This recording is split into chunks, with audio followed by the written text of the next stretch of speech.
कि जब महाभारत का युद्ध सुनिश्चित हो गया था तो मेरे भगवान श्री कृष्ण शांति दूत बनकर के लेके गए थे ना, शांति का संदेश लेकर के गए थे।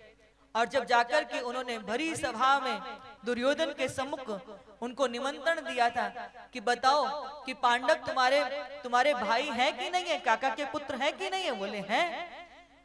तो बोले जब वो तुम्हारे भाई हैं तो आधे राज्य पर उनका अधिकार है कि नहीं है? बोले भाई तो है परंतु राज्य पर अधिकार नहीं है। बोले ठीक है, तुम्हारा हृदय यदि बड़ा नहीं है, तुम आधा राज्य पांडवों को नहीं दे सकते, तो कम से कम तुम 5 गांव ही दे दो। अब आप सोचिए कि झारखंड कितना बड़ा है, झारखंड के अंदर कितने सारे आपको जिले हैं, उन जिलों में कितने सारे नगर हैं और उन नगरों में कितने गांव होंगे। पर भगवान ने क्या कहा कि केवल 5 गांव दे दो। तब भी दुर्योधन ने क्या कहा कि सुच्चे नए विदास्यामी बिना युद्धेन केशवा, बिना युद्ध के तो सुई की नोक के बराबर भूमि भी नहीं दूंगा। भगवान बोले कि दुर्योधन तुमने युद्ध की विभीषिका का दर्शन नहीं किया, नानी दादी से लोरियों में कहानियां सुनी होंगी, परंतु अभी युद्ध की विभीषिका का दर्शन नहीं किया। और तब दुर्योधन का हाथ धृतराष्ट्र ने दबा दिया था कि पहले ये भी तो देखो कि किससे बात कर रहे हो। तब दुर्योधन ने अपने आक्रोश को शांत करते हुए हाथ जोड़ लिए कि छोड़ो ना केशव ये सब बातें, अभी चलो माता गांधारी ने आज आपके लिए बहुत सारे व्यंजन तैयार करवाए हैं, आप तो प्रेम से भोग पाइए।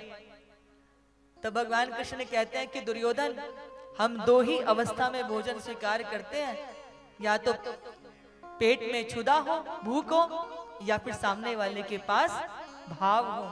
और ना तो अभी मुझे भूख है और ना तुम्हारे पास भाव है, क्योंकि मेरे प्रभु किसके भूखे हैं? बोले भाव के भूखे।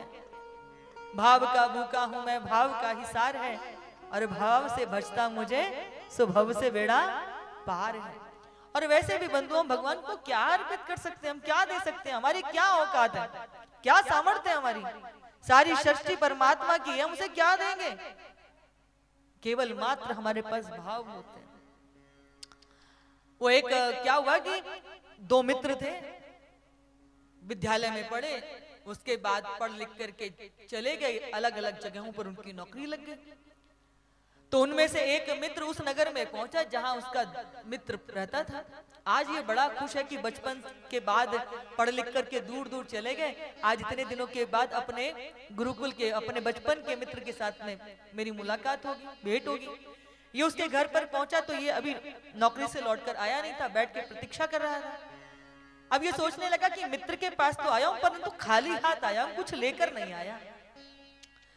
तो वो इधर उधर देखने लगा तो इसकी दृष्टि दीवार पर लगी हुई उस चित्रपट पर, पेंटिंग पर पड़ी, बड़ी बहुत सुंदर है, क्यों ना मैं अपने मित्र को यही भेंट कर दूं। उसने उस दीवार से वो पेंटिंग उतारी और लेकर के बैठ गया। 1 आध घंटे के बाद इसका मित्र लौट करके आया तो अपने पुराने मित्र को देखकर इतना प्रसन्न हुआ, गले से लगा लिया, बोले आज तो तुमने मुझे इतना बड़ा उपहार दे दिया। उपहार से याद आया कि अरे मुझे भी तो मेरे मित्र को उपहार देना था। तो उसने वो जो चित्रपट दीवार से उतारा था ना, वही अपने मित्र को भेंट कर दिया। अब ये तो ठगा सा देख रहा है कि ये चित्र तो मैंने पहले भी कहीं देखा है, दीवार की ओर देखा तो चित्रपट नहीं था। अब ये सोच रहा है कि बताओ मेरी ही दीवार से चित्र उतार करके ये मुझको भेंट कर रहा है और कह रहा है कि मैं तेरे लिए उपहार लेके आया था। अब कल्पना करो कि उसी की दीवार का चित्र उसके मित्र ने उसको भेंट कर दिया, उसको कैसा लग रहा होगा। और जब हम भगवान की बनाई हुई सृष्टि में भगवान की वस्तुएं जब प्रभु को अर्पित करते हैं और अहंकार के स्वर होते हैं, प्रभु को कैसा लगता होगा कि मेरा ही मुझको अर्पण कर रहा है और उसमें भी इसके पास भाव नहीं है, ईश्वर को भी कैसा लगता होगा। इसलिए प्रभु आपके वस्तुओं के नहीं, क्योंकि जो उनका है उनको क्या भेंट करोगे। इसलिए प्रभु अहंकार के नहीं, भाव के भूखे हैं। पत्रम पुष्पम फलम तोयम यो में भक्त्या प्रियच्छति। भक्त तो भगवान को प्रेम से पत्र भी अर्पित कर दे, फूल अर्पित कर दे, फल अर्पित कर दे, जल अर्पित कर दे तो मेरे प्रभु रीझ जाते हैं। आप ठाकुर जी को क्या अर्पित करते हो? मात्र तुलसी दल पर रीझ जाते हैं। गणपति जी के पास नहीं है आपके पास 56 भोग, वो कब कहते हैं 56 भोग लगाओ, वो तो आपकी दुर्वा से रीझ जाते हैं। पुष्प अर्पित कर दे तो प्रसन्न हो जाते हैं, और शंकर जी को तो 1 लोटा जल चढ़ा दो तो प्रसन्न हो जाते हैं। इसलिए प्रभु भाव के भूखे हैं, बिना भाव के प्रभु रीझते नहीं।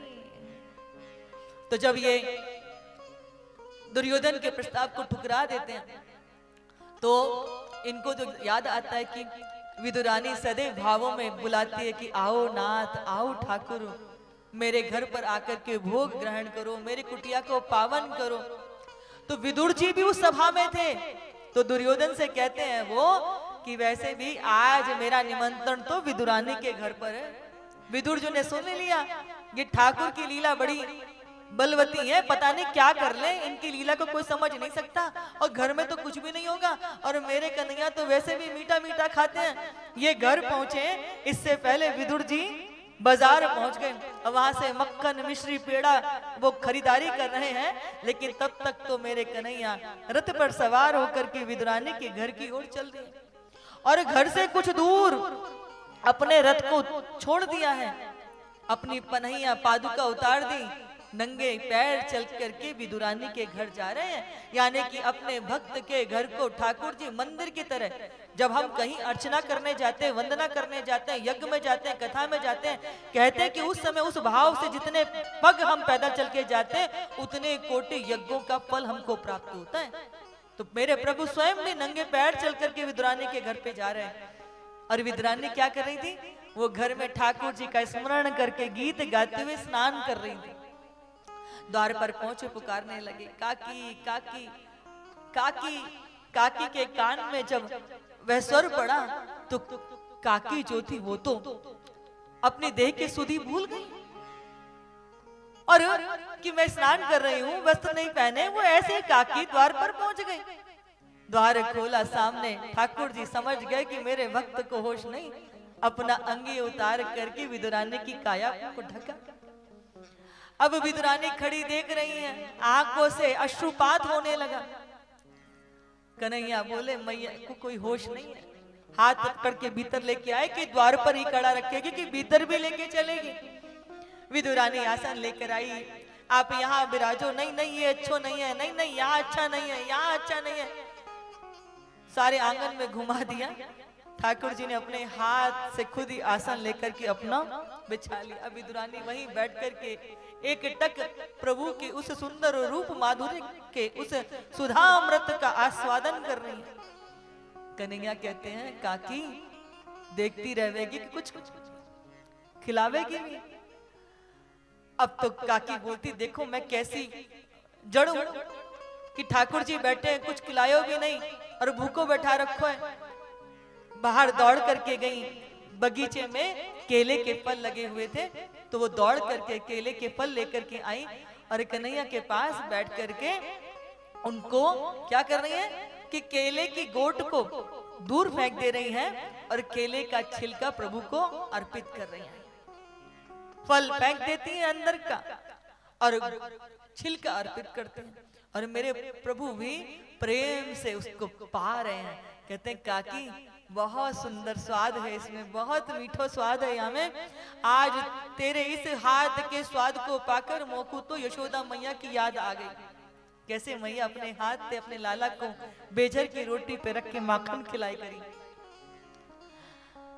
बहुत आनंद से पा रहे थे। तभी इतनी देर में क्या हुआ, विदुर जी दौड़े दौड़े, अरे भाग्यवान, अरे कहाँ है? आज कन्हैया ने भरी सभा में कही कि आज मेरा निमंत्रण तो विदुरानी के घर पे है, आज मोकू लगे कि द्वारकाधीश हमारे घर पे आएंगे। चीखते चिल्लाते भाई आ रहे, लेकिन जैसे ही भीतर आए तो देखो द्वारकाधीश तो पहले ही बैठे, हाथ में से सब छूट गया। और कहा देख रहे हैं कि विदुरानी जो है ठाकुर जी को अपने हाथ से छिलका खिला रही है। विदुर जी कहते हैं अरे देवी कहा कर रही है, छिलको खिला रही है, ठाकुर जी है। विदुरानी को होश आयो, क्षमा मांगने लगी और विदुर जी दौड़ करके मक्खन मिश्री लाके कन्हैया को भोग लगाने लगे। तो कन्हैया कहते हैं काका एक बात कहूं, जो स्वाद विदुरानी के हाथ के इन केलन के छिलकन में होता हो ना, वो या मक्खन मिश्री में भी ना है, वो मक्खन मिश्री में भी नहीं, क्योंकि मेरे प्रभु तो भाव के भूखे हैं, और भाव से जब कोई उन्हें कुछ अर्पित करता है तो प्रभु रीझ जाते हैं, प्रसन्न हो जाते हैं। कभी कभी हम मंदिरों में स्तुति करते हैं, प्रार्थना करते हैं, तो हमको लगता है हमको बड़े बड़े मंत्र नहीं आता, भगवान की स्तुति पढ़ना नहीं आता, तो घबराइएगा मत। क्योंकि जो कहते हैं ना 2.5 अक्षर प्रेम के पढ़े सो पंडित होए। अगर हम मंत्र भी पढ़ रहे हैं पर मन हमारा संसार में भाग रहा है, वो मंत्र भी हमारा उतना साथ नहीं देते। पर प्रेम से यदि तुमने प्रभु को 2 मन क्षण के लिए भी स्मरण कर लिया तो भी वो आपकी समाधि बन जाती है। हाँ, प्रेम से। कई बार आपने देखा होगा कि सुबह के समय सबसे ज्यादा घर में काम रहता है और तभी हम नहा धोकर के भगवान के पास बैठ जाते हैं। तब आता है, अरे चूल्हे पे मैंने ये चढ़ा दिया है, बच्चे को स्कूल जाना है, ये काम करना है, वो काम करना है, और पाठ कर रहे होंगे। उससे बेहतर क्या है कि आपका शरीर पवित्र हुआ, स्नान के बाद आपने दीपक जला दिया, भगवान से कहिए प्रभु आप सबका कल्याण कीजिए, सबका मंगल कीजिए। क्योंकि अपने लिए तो स्वार्थी व्यक्ति मांगता है, पर सबके जो कल्याण की भावना करता है वो सबके कल्याण में मैं भी तो आ गया ना, सब में मैं भी तो हूं ना। मैंने अपने लिए कुछ नहीं मांगा पर फिर भी अपने लिए मांग लिया। और जब आपके पास समय है, तब जब लगा कि अब मैं, तब उस समय बैठ के पाठ करो। और उससे पहले चाहे आप दुकान पर हैं, चाहे घर में झाड़ू लगा रहे हो, बुहारी लगा रहे हो, स्नान कर रहे हो, बर्तन मांज रहे हो, भोजन बना रहे हो, तो किसने हाथ पकड़ लिया कि भगवान का भजन मत करो, भगवान का नाम लो ना। और भगवान का नाम मंदिर में बैठ कर लिया जाएगा, कहाँ लिखा हुआ है? कहीं लिखा है क्या? चलते उठते बैठते जब चाहे तब प्रभु के नाम का आधार लिया जा सकता है। और भगवान का नाम तो परम मंगलकारी है।